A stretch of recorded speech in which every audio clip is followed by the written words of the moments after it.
네, 우리 의뢰인분은 2023년 8월 이번 달에 판결 선고된 승소 사례인데요. 우리 의뢰인분이 1심을 이제 따로 진행을 하셨는데 이혼 청구를 했는데 이혼 자체가 기각돼 버린 그런 사안이셨어요. 이혼이 기각이 되면 양육자의 판단을 받을 수도 없고 특히나 재산 분할도 받을 수가 없고 이런 답답한 상황이셨는데요. 2심을 어떻게 진행할까 이제 고심 끝에 저희의 사무실을 알고 2심을 앞두고 방문을 해주셨습니다. 근데 이제 말씀을 들어보니 1심이 기각된 것에 대해서 일단은 상대방의 귀책서의 자체가 뭐 크게 있는지 의문이다라고 본 것 같고요, 재판부에서.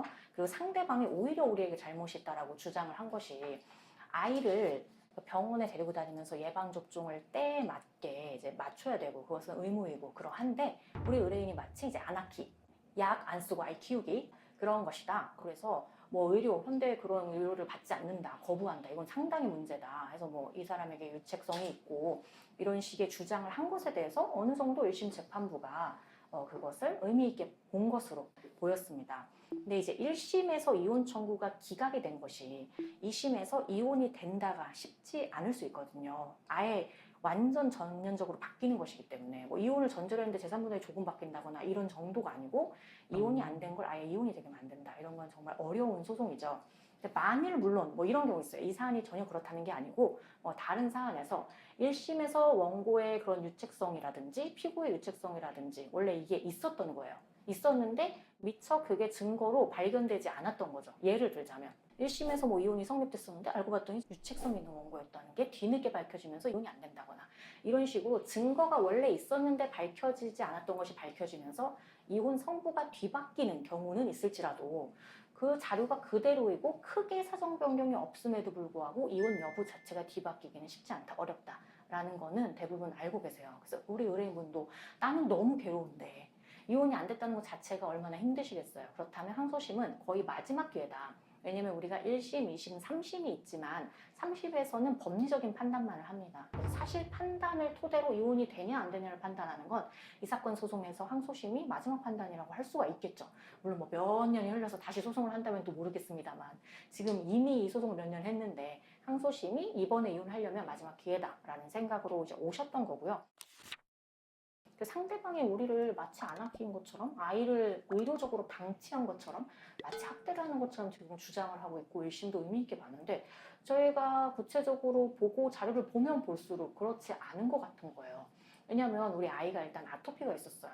아이가 아토피가 있어서 고생하시는 많은 아이들 있잖아요. 엄마 아빠도 얼마나 그게 고민이시겠어요. 왜냐면 이게 쉽게 낫지 않잖아요. 근데 아이는 너무 간지럽고 힘들고 고생을 많이 하니까. 그래서 의뢰인분이 그런 병원도 많이 가셨어요. 알고 봤더니 병원을 안 간 게 아니야. 병원도 많이 가셨는데 이런 치료법 저런 치료법을 고민해 보는 과정에서 이 카페에도 가입해보고 저 카페에도 가입해보고 그냥 노력의 일환이었던 거예요. 근데 상대방 그것만 콕 집어가지고 안하게 카페에 가입해서 뭐 이러고 있다라고 하면서 배에 대해서 뭐 제대로 치료가 이루어지지 않고 있다라고 한 거죠. 근데 사실 아나키라고 한다면 또는 그게 아이에 대해서는 의료 방치로 문제가 되는 정도에 이른다고 한다면 정말 어떠한 비의료적인 걸 맹신해서 반드시 받아야 되는 의료를 방치하고 그랬다고 볼 수가 있어야 되잖아요. 근데 이제 우리 의뢰인분은 그게 아니었고 의료적인 병원도 상당히 많이 방문을 했다. 그리고 아이를 이런 치료도 받게 하고 저런 치료도 받게 했다. 그리고 예방접종이 일부 미뤄진 건 있는데 아이 컨디션에 따라 달라질 수가 있는 거잖아요. 그 예방접종이. 근데 얘가 오늘 너무 컨디션이 안 좋아. 뭐 막 예방접종에 뭐가 막 일어나. 뭐 이래서 좀 늦춰지고 이랬던 것들이 있다는 거죠.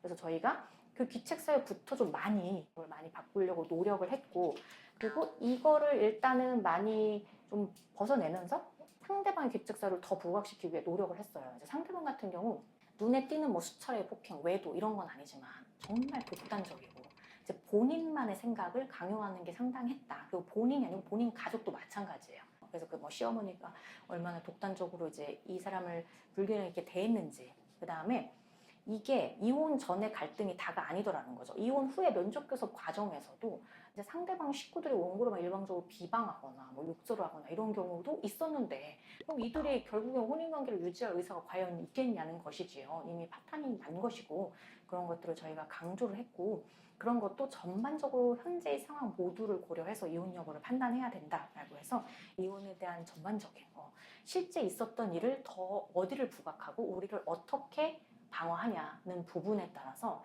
똑같은 사안을 갖고도 이제 판단이 달라질 수 있다라는 걸 직접 이제 보여줄 수 있었던 사안이라고 생각을 합니다. 근데 이혼이 전제되면 그럼 그 다음은 수월하냐? 그렇지 않을 수도 있죠. 왜냐면 양육권 문제, 그다음에 이제 재산 분할 문제가 있겠는데, 양육권 문제 같은 경우에는 어쨌거나 상대방은 우리가 새롭게 주장을 하니까, 그래 뭐 완전 그 정도 의료 방임 정도는 아니어도 어쨌거나 너 제때 예방 접종 안 한 건 맞잖아, 뭐 등등등등 하면서 양육에 대해서 또 본인이라면 더 잘 키울 수 있다 라고 해서 계속 주장하는 부분이 있었어요. 상대방이 그걸 너무 주장하니까 이제 재판부에서도 계속 확인을 했죠. 뭐 예방접종 계속 되고 있는지, 특히나 우리 아이가 이제 초등학생이 됐는데 이런 의무 예방접종의 그런 현황이나 뭐 학교 생활하는데 문제는 없는지, 이런 걸 막 재판부에서도 같이 궁금해했죠. 그래서 저희가 가능한 범위에서 소명하고 또 설명이 필요한 부분은 하면서 양육권 부분도, 특히나 지금까지 우리가 잘 키워온 부분, 이제 상대방의 면접 교섭 과정에서 보여준 무리한 태도, 아이를 생각하면 그렇게까지 하시면 안 되는 부분이 있죠. 그런 것들을 주장을 정리했던 것 같고요. 그다음에 재산 분할 부분에 있어서는 우리가 혼인 기간이 아주 길지는 않다고 볼 수 있어요. 약 7년 미만이었으니까 이제 재산 분할 관점에서 혼인 기간이 길다고 하기에는 조금 짧다고 볼 수 있었고, 상대방이 갖고 있는 뭐 아파트 같은 게 그 대출 외에는 본인의 부모님으로부터 이제 지원을 받았다는 거, 이런 것 등이 있었죠.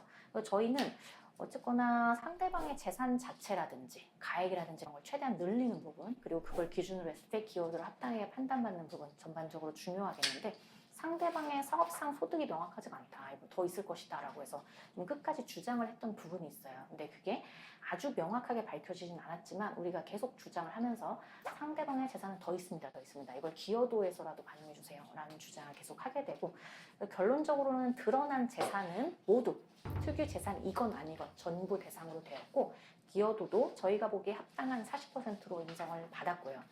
그리고 저희가 그 양육권 이혼 관련해서 계속 주장을 했던 게, 어쨌거나 우리가 아이를 키우고 있는데 상대방이 양육비를 안 준다, 뭐 이런 주장을 상당히 많이 했거든요. 본인 맨날 이것저것 다 써요. 근데 양육비를 안 줘. 이것도 혼인관계를 유지하려는 사람이면 뭐 최소한의 그런 부로서 아이에 대한 배려를 해야 될 것이며, 또 아이 엄마로서 아이를 키우고 있는데 이제 경제적인 본인의 분담을 해야 될 것이 아니냐, 이런 주장을 많이 했었거든요. 그래서 저희가 못 받은 것에 대해서 과거 양육비 청구, 그다음 장래 양육비도 합당하게 결정해 달라라는 청구가 있었는데, 과거 양육비 인정되면서 3,500만 원, 그리고 장래 양육비는 매월 120만 원 결정이 되었던 건입니다. 그래서 이게 이혼이 되냐 안 되냐의 기로에서 일단 이혼이 됐다는 것 자체가 상당히 우리 의뢰인분의 이제 고통을 법원도 알 수 있게 해주었다, 여기에 의미가 있다고 생각이 되고요. 이혼을 전제로 해서 양육권 재산 분할, 과거 양육비, 장래 양육비 어떠한 쟁점도 놓치지 않고 전반적으로 잘 도와드린 승소 사례라고 생각이 듭니다.